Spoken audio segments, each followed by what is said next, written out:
তো যে সূরা থেকে কথা শুনবো সূরার নাম কথা বলেন। দোহা মানে আলো, দোহা মানে আশার আলো।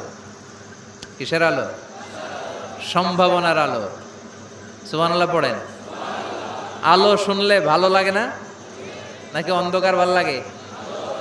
এজন্য আল্লাহ আলোর নামে সূরা দিলেন। সুবহানাল্লাহ পড়েন। দোহা মানে প্রভাতের সূর্য কিরণ।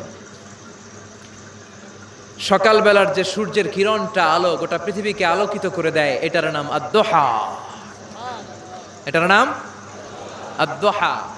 এই সূরাতুদ দোহা এটা একটা মোটিভেশনাল সূরা। কি সূরা? ইন্সপাইরেশনাল সূরা। কোরআনে কয়েকটা মোটিভেশনাল সূরা আছে, এর মধ্যে অন্যতম হচ্ছে সূরাতুদ দোহা। এটা পড়লে, এটা শিখলে, এটা জানলে আপনি ইউ উইল বি মোটিভেটেড, আপনি আরো উৎসাহিত হবেন, আপনি আশা ফিরে পাবেন। সুবহানাল্লাহ পড়েন। এটা কোরআনের মোটিভেশনাল সূরা, মনে রাখতে হবে। যুবকরা মোটিভেশন শব্দটা চিনো না তোমরা?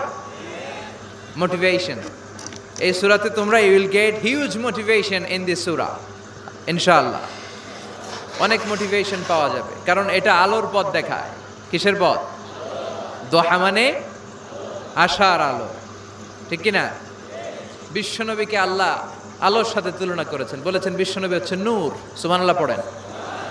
এই কিতাবকে আল্লাহ, কোরআনকে আলোর সাথে তুলনা করেছেন। আল্লাহ বলেছেন এই কোরআন হচ্ছে নূর। আবার এই কোরআন অন্ধকার থেকে মানুষকে কোন দিকে নেয়? আলোর দিকে নেয়।